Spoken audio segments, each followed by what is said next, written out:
J'ai envie de vous parler aujourd'hui de la récompense. Hébreux chapitre 10, versets 35 à 36 dit « N'abandonnez donc pas votre assurance à laquelle est attachée une grande rémunération, c'est-à-dire une grande récompense. Car vous avez besoin de persévérance afin qu'après avoir accompli la volonté de Dieu, vous obteniez ce qui vous est promis, la récompense. On va juste parler de récompense ce matin. Je pense que ça va vous encourager dans tous vos efforts. Et puis, et c'est vrai qu'on en fait des efforts.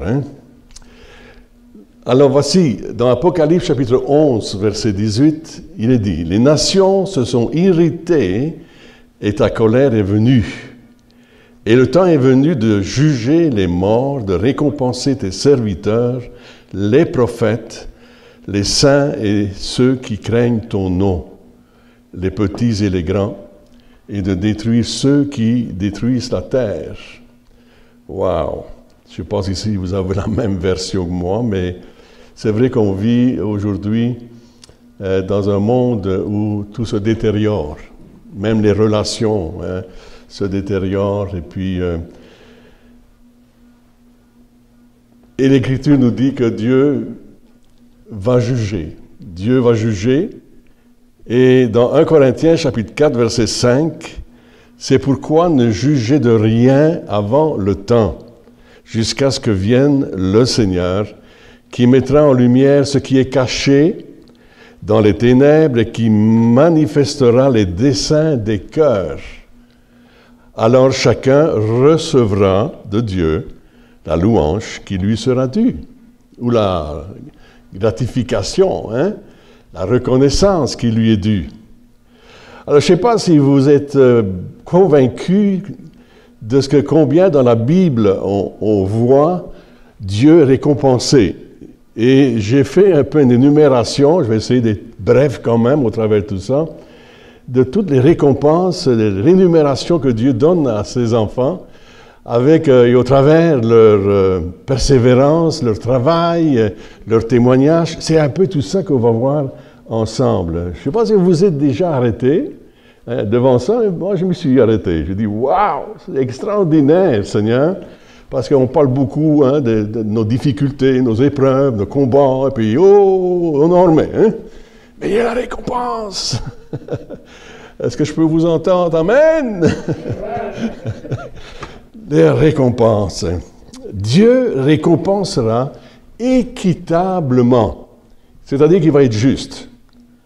Et personne n'aura d'excuse, il va être juste dans son jugement. Acte 17, verset 31 dit « Il a fixé un jour où il jugera le monde avec justice. » Alors, ce n'est pas un peu comme les escrocs d'aujourd'hui, là. On a des escrocs qui vous promettent monts et merveilles, et puis des placements bien placés, puis ça va vous amener des dividendes, et puis...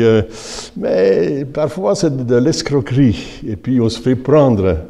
Alors, j'ai lu ça dernièrement, j'ai entendu des escroqueries. Il y en a, oh là là.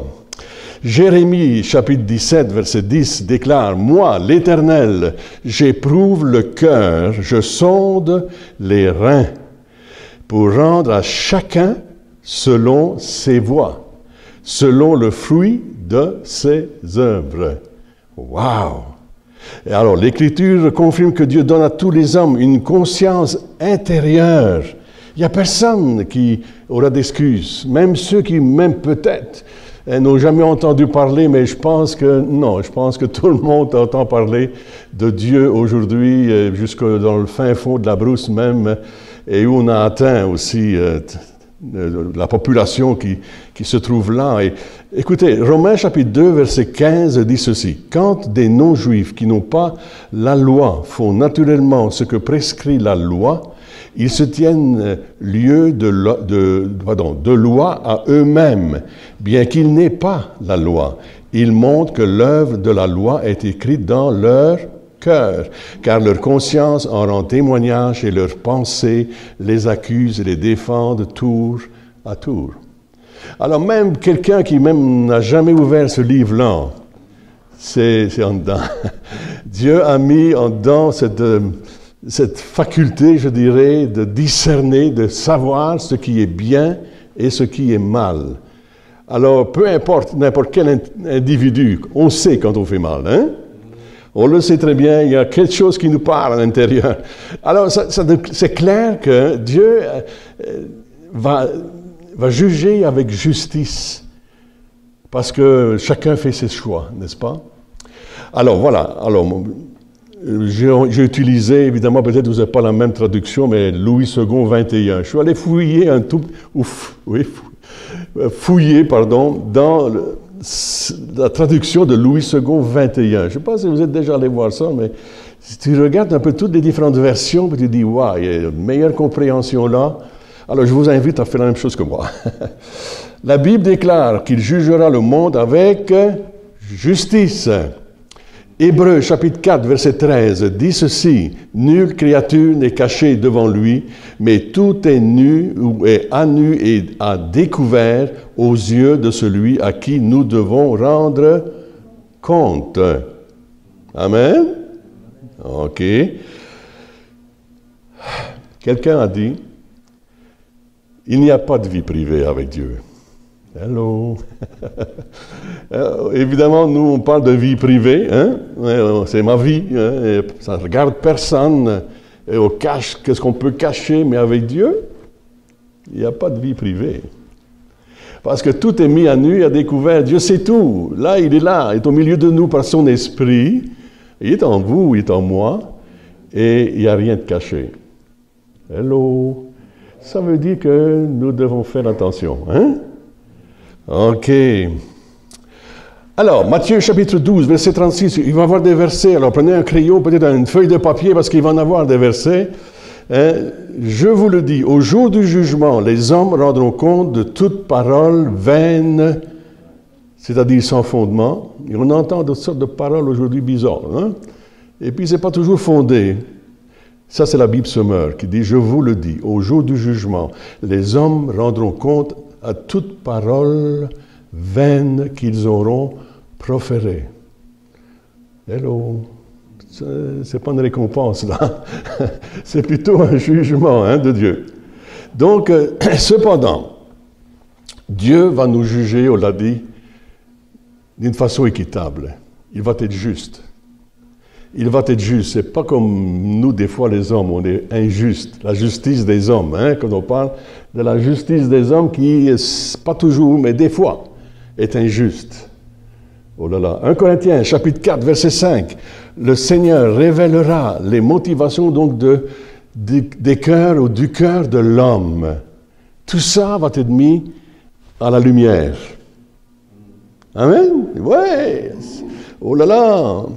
Par contre, Dieu va récompenser généreusement. Dites Amen.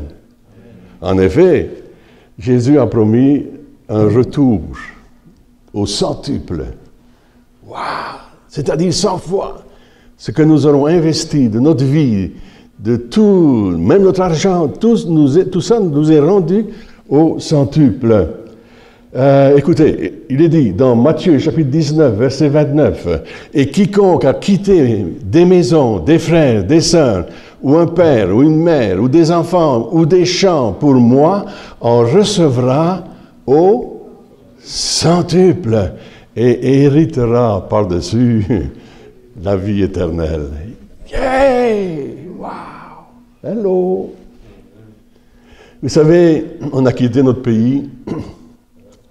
On a quitté des amis, on a quitté père, mère, on a quitté, des frères et sœurs. Et durant tout notre parcours, durant maintenant plus de 45 années de ministère au Québec, on a retrouvé des frères, des sœurs. Vous êtes nos frères, nos sœurs. Alléluia. On a retrouvé des pères et des mères aussi, je vous dis. Durant tout ce parcours, on a eu des hommes, des femmes de Dieu. On a eu des pères, des mères, des gens qui nous ont pris comme leurs propres enfants. Et ça, c'est durant tout notre parcours, même nos voyages à l'extérieur. On a fait des amis partout, et puis des pères, des mères. Waouh! Amen! Et on bénit Dieu, parce que Dieu nous a tellement bénis. Ah, alors on a dit, waouh, c'est vrai Seigneur, rétribution, amen, retour. Il nous retourne au centuple. Ouais. Alors, Matthieu chapitre 16, verset 27. Ouais, car le Fils de l'homme viendra dans la gloire de son Père, de la gloire ou dans la gloire de son Père, avec ses anges, et ensuite il récompensera selon nos œuvres. Wow. Hello. OK. Il donnera à chaque personne donc selon ce qu'il aura fait. Amen. Parce que vous savez que le Seigneur récompensera chacun pour tout ce qu'il fera de bien, qu'il soit esclave ou qu'il soit libre. Éphésiens chapitre 6, verset 8. Vous savez, même Dieu va récompenser nos plus petites actions. Vous savez, les choses, une petite chose insignifiante qu'on pourrait dire. Hein? Ben, même tout ça, il y a une récompense pour la moindre petite affaire qu'on peut faire. Un petit sourire peut-être même. Avec les masques aujourd'hui, c'est difficile. Moi, je ne l'ai pas ce matin hein, parce que je vous prêche. Waouh, ouais. Alors, regardez dans Marc chapitre 9, verset 41. Et quiconque vous donnera à boire un verre d'eau en mon nom, parce que vous appartenez à Christ, je vous le dis en vérité, il ne perdra point sa récompense. Waouh, récompense. Pour toutes nos bonnes actions. Amen. Notre vie livrée pour les autres. Waouh. Dieu nous récompense lorsque nous prenons soin de ceux qui sont aussi pauvres. Il y a un texte qui parle de ça. Il y a une récompense pour ça. Regardez dans Luc chapitre 14, verset 12, il dit aussi à celui qui l'avait invité, lorsque tu donnes à dîner ou à souper, n'invite pas tes amis, ni tes frères, ni tes parents, ni des voisins riches, de peur qu'ils ne t'invitent à leur tour et qu'on ne te le rende pareil. Hello! Hein, des fois, on se dit, ben oui, on va inviter un tel et un tel. De toute façon, on va être invité aussi, donc c'est la fête. Mais est-ce qu'il y a une rétribution pour ça? Non, il ne sent pas, d'après ce que je peux lire. Il est dit au verset 13, « Mais lorsque tu donnes un festin, invite des pauvres, des extropiés, des boiteux, des aveugles, et tu seras heureux de ce qu'ils ne peuvent pas te rendre à pareil. » Hello! Wow. Car, rétribution maintenant, elle te sera rendue à la résurrection des justes. Wow! Hello! Et je pense que ça va nous encourager hein, à peut-être visiter nos voisins, voisines, et peut-être apporter un petit café ou je sais pas, un petit sourire. Pourquoi pas? Un téléphone ici, un téléphone là. Amen. Un verre d'eau si c'est nécessaire. Hein? Amen. Je me souviens de l'église qu'on desservait auparavant et où il y avait un jeune homme qui s'occupait de la jeunesse à l'époque. Il allait dans les rues et puis il allait vers les démunis, il allait vers ceux qui avaient des besoins. Et là, il les apportait des vêtements et puis de quoi manger. Et puis j'ai dit bravo, c'est bien. Amen. Bel exemple, n'est-ce pas? Dieu nous récompense pour la gentillesse envers ceux, mais des fois qui ne le méritent pas. Hello. Il a dit, aimez vos ennemis. Hello. Ouais, pas facile, hein? Aimez vos ennemis, faites-leur du bien, et prêtez-leur sans réserve ou sans espérer rien en retour. Alors, récompense. Ta récompense sera grande et tu seras fils du Très-Haut parce qu'il est bon envers les ingrats et les méchants. Oh, Dieu est bon pour tout le monde. Hello? Dieu est bon pour tout le monde, alors ça veut dire que nous devons faire pareil. Et il y a une récompense. Maintenant, on va voir plus loin qu'on ne fait pas tout ça pour les récompenses. Alors, il y a la parabole des talents, vous le connaissez dans Matthieu 25, verset 14. Dieu nous récompense pour l'utilisation judicieuse et productive des ressources et des opportunités qu'il nous a données. Il a donné à chacun quelque chose, ou des choses, des talents.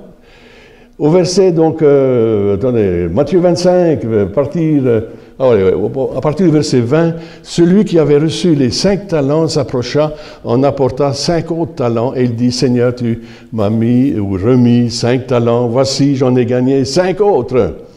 Et puis ça continue, son maître lui dit, c'est bien, bon et fidèle serviteur, tu as été fidèle en peu de choses, récompense. Je te confierai beaucoup. Entre dans la joie de ton maître. Amen. Il y a toujours à la clé la récompense. Pour toute bonne chose. Comment nous avons utilisé les talents, les dons que Dieu nous a donnés. Amen. Gloire à Dieu. Celui qui avait reçu 2 talents s'approcha aussi. Il dit, Seigneur, tu m'as remis 2 talents. Voici, j'en ai gagné 2 autres. Son maître lui dit, c'est bien, bon et fidèle serviteur, tu as été fidèle en peu de choses, je te confierai beaucoup. Entre dans la joie de ton maître. Hein? Encore récompense. Alors voyez-vous, c'est que Dieu nous récompense pour nous étant identifiés à ceux qui souffrent aussi pour Christ. Et dans le monde, il y a beaucoup de souffrance. Beaucoup de nos chers frères et sœurs qui sont en Christ donc et qui dans le monde souffrent aujourd'hui, qui sont persécutés. Amen. J'écoutais hier une vidéo qu'on nous avait envoyée et puis de certaines choses qui se disent dans un certain pays que je ne citerai pas parce que bon.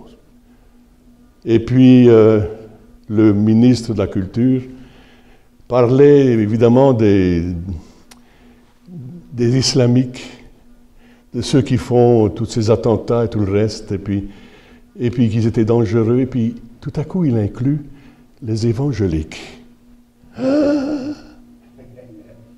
Nous sommes devenus dangereux. Et nous sommes devenus dangereux, pourquoi? Parce que tout simplement, ils disent que les lois des hommes doivent être par-dessus la loi de Dieu. C'est-à-dire que nous devons d'abord respecter les lois des hommes avant les lois de Dieu. Vous vous souvenez dans la Bible un peu là? Hein? La statue? Il fallait se prosterner devant la statue. Puis Daniel n'a pas voulu, les amis de Daniel n'ont pas voulu, et on sait ce qui est arrivé, n'est-ce pas? Et puis mes amis, je pense que c'est le temps réellement de nous préparer et de dire, oh là là, on est loin aujourd'hui dans la prophétie et l'accomplissement de la venue de l'Antichrist. Et bientôt, il y a des lois qui vont être au-dessus des lois de Dieu qui vont nous être données et demandées. Mais il va falloir rester fidèle. Amen. Hello. Nous allons devoir rester fidèles. Et on connaît aussi la persécution, on connaîtra peut-être, je ne sais pas, à moins que le Seigneur Jésus revienne avant, c'est ce que j'espère. Alors, il est dit, n'abandonnez donc pas votre assurance, à laquelle est attachée une grande rémunération. Est-ce que ça vous encourage? En tout cas, quand je préparais ce message, je dis, waouh, tellement béni. Alors, car vous avez besoin de persévérance afin qu'après avoir accompli la volonté de Dieu, vous obteniez ce qui vous est promis. Amen. Hébreux chapitre 10, versets 34 à 36. Dieu nous récompense pour avoir été aussi même persécutés pour Christ. Il est dit, heureux serez-vous lorsque les hommes vous haïront, lorsqu'on vous chassera, vous outragera et qu'on rejettera votre nom comme infâme à cause du Fils de l'homme. Réjouissez-vous en ce jour-là et tressaillez d'allégresse. Oh, oh là là, pas question de se mettre à pleurer là, hein? Tressaillez de joie. On voit les disciples dans le Nouveau Testament, ils étaient contents, heureux d'être persécutés pour le nom de Christ. Ah, oh là là. On continue. Parce que votre récompense donc sera grande dans le ciel, car c'est ainsi que leur Père traitait les prophètes. Mais malheur à vous, riches, car vous avez votre consolation. Paul dit dans 2 Corinthiens 4, 17, « Car nos légères afflictions du moment présent produisent pour nous, au-delà de toute mesure, un poids éternel de gloire. » Récompense. Parce que nous regardons non point aux choses visibles, mais à celles qui sont invisibles, car les choses visibles sont passagères et les invisibles sont éternelles. Wow! Mais les afflictions, les légères afflictions que Paul parle, on sait que ce n'était pas léger, hein? Parce qu'il en a vécu. Il a été maltraité, emprisonné. Mais lui, il parle comme étant de légères afflictions. Ben, c'est vrai que pour nous, aujourd'hui, c'est léger par rapport à ce que d'autres peuvent vivre, n'est-ce pas? Et nous bénissons Dieu. Amen. Mais ce n'est pas tout. Parce que, vous savez, ce que la Bible dit par rapport aux récompenses, la Bible parle aussi des couronnes. Alors, je fouillais un tout petit peu, je dis, oh, c'est vrai, il y a des couronnes. Je ne sais pas si vous en aurez une couronne, 2, 3, 4. Oh là là, par rapport à ce que nous aurons été et fait, il y a 5 couronnes qui sont spécifiquement mentionnées comme récompense. La couronne de vie. Première chose, dans Jacques chapitre 1, verset 12, une couronne de vie qui est donnée pour la fidélité au Christ, dans la persécution ou encore même le martyre. Il est dit, heureux l'homme qui persévère dans l'épreuve, car lorsqu'il aura résisté à l'épreuve, il recevra la couronne de vie, récompense, amen, la couronne de vie que Dieu a promise à ceux qui l'aiment. Wow. Amen. Apocalypse chapitre 2, verset 10. N'ayez pas peur de ce que vous allez souffrir, etc. Soyez fidèles, dit-il, jusqu'à la mort. Et je vous donnerai la couronne de vie. Aha. Ensuite, deuxième couronne incorruptible. On va aller vite parce qu'il y a d'autres choses encore qui viennent. La couronne incorruptible, donnée pour la détermination, la discipline et la victoire dans la vie chrétienne. Il est dit, ne savez-vous pas que ceux qui courent dans le stade courent tous pour, mais qu'un seul remporte le prix. Amen. Courez de manière à la remporter. Tous ceux qui combattent s'imposent toute espèce d'abstinence et ils le font pour obtenir une couronne corruptible. Mais nous, faisons-le pour une couronne incorruptible. 1 Corinthiens 9, versets 24 et 25. Ah ah! Récompense, récompense. Et puis ça continue. Hey, quand j'ai commencé à fouiller un peu dans tout cela, je me dis, mais Seigneur, hey! Tout ce que tu nous as réservé, c'est extraordinaire. Et plus j'avançais dans l'étude, plus je découvrais, je dis, je savais, bien évidemment, je savais tout ça, mais c'est comme si tout cela devenait comme nouveau, rafraîchissant. Et ok, Seigneur, c'est pas facile la vie chrétienne, des fois la vie tout court, mais il y a la récompense.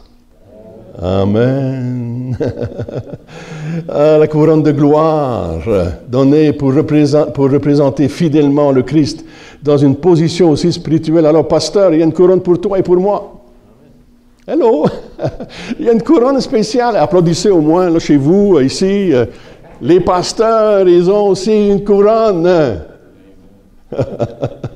Oh, couronne de gloire. Dans 1 Pierre, chapitre 5, versets 1 à 4. Voici l'exhortation, ou les exhortations que j'adresse aux anciens. Les anciens, c'est, oui, les pasteurs, entre autres, qui sont parmi vous. Moi, ancien comme eux, témoin des souffrances de Christ et participant à la gloire qui doit être manifestée. Paisez le troupeau de Dieu qui est sous votre garde, non par contrainte, mais volontairement selon Dieu, non pour un gain sordide, mais avec dévouement. Amen. non comme dominant sur ceux qui vous sont échus en partage, mais en étant les modèles du troupeau. Et lorsque le souverain pasteur paraîtra, vous obtiendrez la récompense, donc, la couronne incorruptible de la gloire. Yeah, yeah, yeah, yeah. Aujourd'hui, à chaque fois que je parle avec un pasteur, je dis bravo, pasteur. Fidèle, persévérant, endurant, fidèle serviteur de Dieu. Amen. Je les félicite aujourd'hui d'être dans le ministère et puis de perdre le troupeau de Dieu aussi dans les conditions dans lesquelles nous vivons aujourd'hui. Amen. Ça fait partie du combat, ça fait partie du défi, vous me dites. Et je dis bravo. Amen. Je dis bravo et puis nous devons soutenir nos pasteurs dans la prière. Alléluia. Ne pas être des critiques ou des critiqueux. On est parfois assez critiques. On a des critiques envers moi, je vous le dis là. Des fois, je me disais non, ça n'a vraiment pas de sens. Alors qu'on veut donner le meilleur et faire le meilleur, des fois, on n'est pas compris. Priez pour vos pasteurs. Amen, il y a de l'écho chez vous. Amen, amen. Et ensuite, la couronne de justice, c'est pour moi, je sais, car pour moi, je sers déjà de libation et le moment de mon départ approche. J'ai combattu le bon combat, j'ai achevé la course, j'ai gardé la foi. Désormais, amen, désormais la couronne de justice m'est réservée, Paul dit cela. Le Seigneur, le juste juge, me le donnera dans ce jour-là, et non seulement à moi, mais aussi à qui? À vous. Amen. À tous ceux qui auront aimé son avènement. De Timothée 4, versets 6 à 8. Amen. Oh là là. En voulez-vous encore? Oh, de 1 Thessaloniciens, chapitre 2, verset 19. Oui, qui est en effet notre espérance ou notre joie ou notre couronne de gloire? N'est-ce pas vous aussi devant notre Seigneur Jésus lors de son avènement? Amen. C'est pourquoi, mes bien-aimés et très chers frères, vous qui êtes ma joie et ma couronne, demeurez aussi fermes dans le Seigneur, mes bien-aimés. Alléluia, Philippiens 4, verset 1. Ah, tous ceux que nous avons gagnés à Christ, voilà ce que ça veut dire. Vous avez été un témoin fidèle, vous avez amené des âmes à Christ.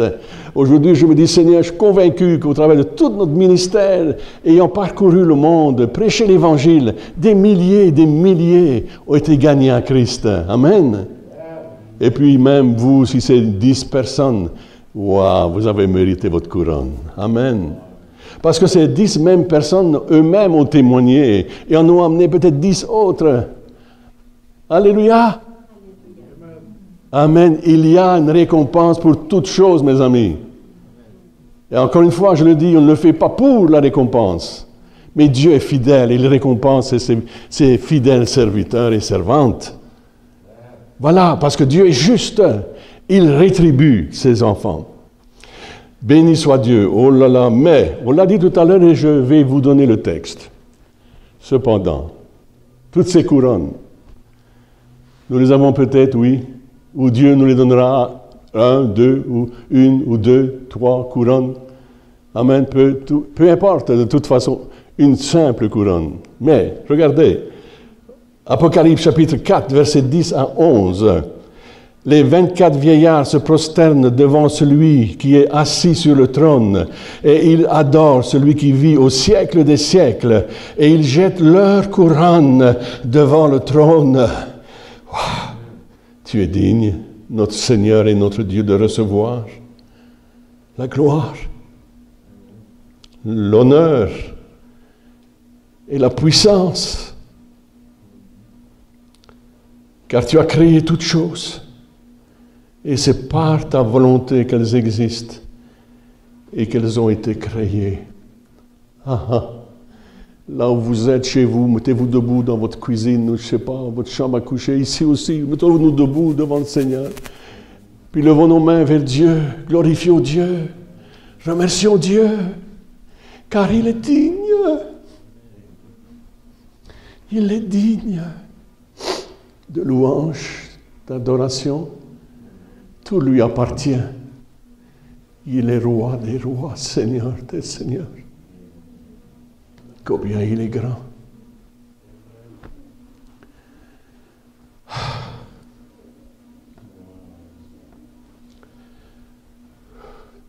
Tout ça, c'est impressionnant. De voir toute la grandeur de Dieu, l'amour de Dieu, sa compassion envers nous.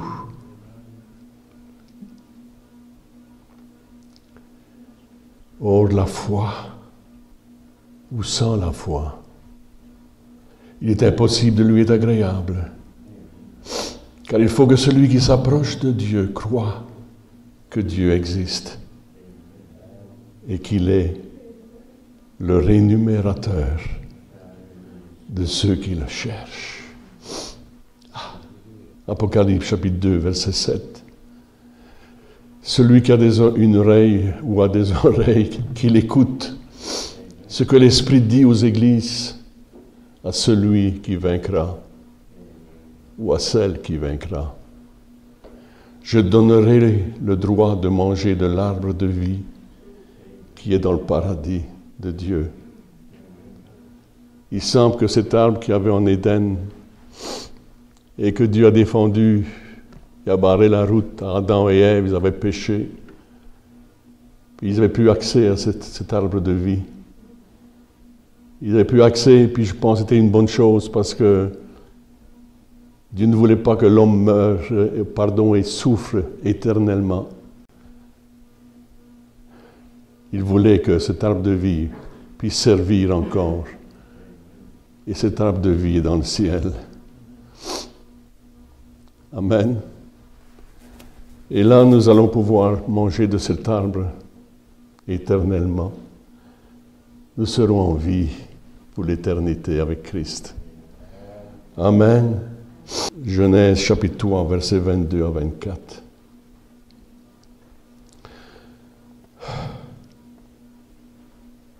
Savez-vous que même l'interdiction pour Adam et Ève de manger de cet arbre dans le jardin d'Éden, c'était un acte d'amour de Dieu. Parce que Dieu ne voulait pas que l'homme souffre éternellement. Merveilleux, non? Et c'est pourquoi la mort est survenue.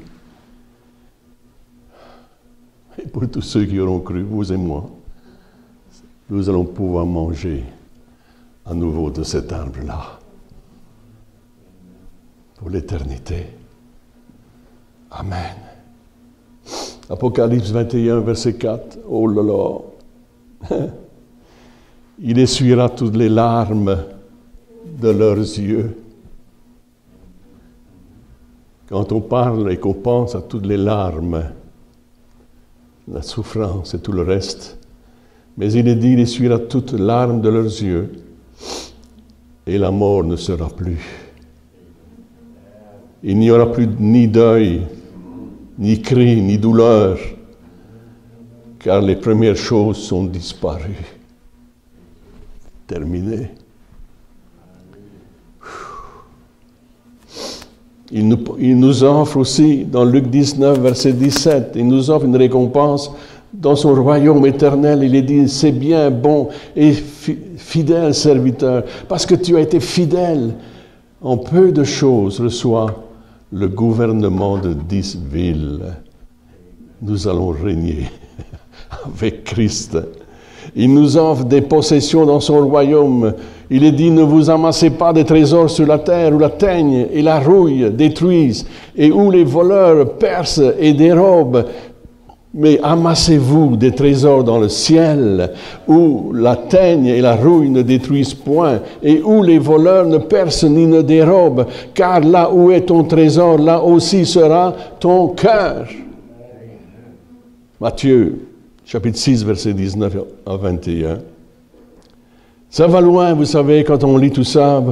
Oh là là, vendez ce que vous possédez, donnez-le en aumône, faites-vous des bourses qui ne s'usent point, un trésor inépuisable dans les cieux, où le voleur n'approchera point et où la teigne ne détruira point. Wow. Quand on considère qu'on veut tellement amasser des biens sur terre, et pourtant, tout ça va disparaître un jour. Amen. Donnons généreusement à l'œuvre de Dieu, aux missions, etc., aux pauvres, ceux qui ont besoin réellement. Donnons généreusement de nos biens, de nos possessions. Psaume 16, verset 11. Tu me feras connaître le chemin de la vie. En ta présence est la plénitude de la joie. Dans ta main droite, il y a des plaisirs pour toujours. Voilà la générosité. La générosité de Dieu. Matthieu 16, verset 27, « Car le Fils de l'homme viendra dans la gloire de son Père, avec ses anges, et ensuite il récompensera chacun selon ce qu'il a fait. » Récompense, récompense. John Calvin, a dit, « C'est avec bonheur que j'ai servi celui qui ne manque jamais de récompenser ses serviteurs dans toute l'étendue de ses promesses. » Amen. Et Martin Luther a dit, « Puissions-nous investir tout ce que nous sommes et avons aujourd'hui à la lumière de ce jour. » Alors là, écoutez bien, pas fini là. Vous êtes toujours là, à la maison? Ok. Apocalypse chapitre 3, verset 12. Apocalypse 3, verset 12. Celui qui vaincra. Je ferai de lui une colonne dans le temple de mon Dieu. Et il n'en sortira plus. J'écrirai sur lui le nom de mon Dieu et le nom de la ville de mon Dieu, de la nouvelle Jérusalem qui descend du ciel auprès de mon Dieu, et mon nom nouveau. Les piliers. Quand on regarde l'Église, nous observons et nous pointons quelqu'un, nous disons, ça c'est un pilier. Amen. Ça vous est déjà arrivé? Moi, je dis, ça c'est des piliers d'Église. Ça c'est des gens qui sont dans l'Église depuis tout le temps. Il y a eu des difficultés, il y a eu de la misère, il y a eu des combats, il y a eu toutes sortes de choses, mais ils sont là. Ce sont des piliers. Amen. Et puis il y a tous ces piliers-là, dans la maison de mon Dieu. Et vous êtes de ces piliers-là qui avaient été jusqu'au bout, qui avaient persévéré, qui avaient enduré. Vous avez été insultés, humiliés peut-être, mais vous êtes restés debout. Alors Dieu fait de vous des colonnes dans son temple. Oh, alléluia.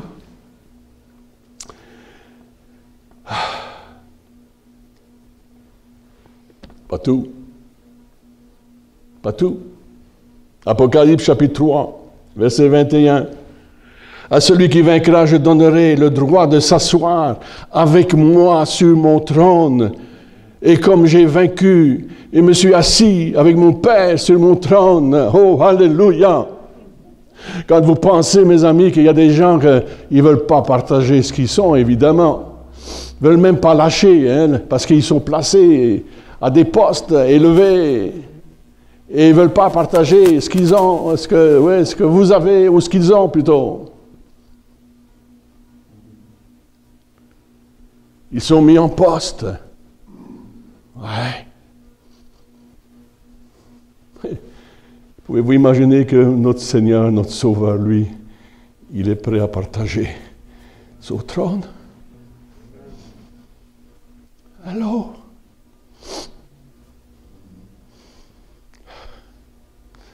comme on pourrait dire chez nous, ça il faut le faire. Mais oui, il va le faire. Tu vas être assis avec lui sur son trône. Ça va être un trône, je ne sais pas, immense probablement. Il faut qu'il y ait de l'espace. Peut-être que c'est au sens figuré, mais il reste que pourtant, ce sera un règne. Nous allons régner avec Christ. C'est sans doute cela que ça veut dire aussi. Nous allons régner avec Christ. Donc nous serons avec lui sur son trône. Il veut partager avec nous. Toujours il partage ses biens avec nous. Il nous donne son meilleur. Alors voyez-vous, ce que nous vivons aujourd'hui, c'est rien. Dites-le, c'est rien. Il y a tellement de bonnes choses qui nous attendent, mes amis. Ouais. Apocalypse 21, verset 7. Celui qui vaincra héritera de tout cela. Et je serai son Dieu. Et il sera mon fils. Ou ma fille. Amen. Wow. Alors voyez-vous, quand vous lisez ça, chapitre 2, chapitre 3 d'Apocalypse, c'est toute rétribution du Seigneur. Récompense, récompense, récompense. L'héritage pour les vainqueurs. Et je serai son Dieu, et il sera mon fils. La relation de Dieu avec ses vainqueurs, c'est une permanence. Ce n'est pas juste pour quelques instants où on va fleurir quelqu'un, on va donner une couronne même de laurier, je ne sais quoi. Des félicitations, une coupe éventuellement, mais ça c'est pour les champions de ceci, de cela, le sport, et puis des victoires acquises, mais ici c'est éternel. La gloire sur terre est éphémère, mais dans le ciel, elle est éternelle.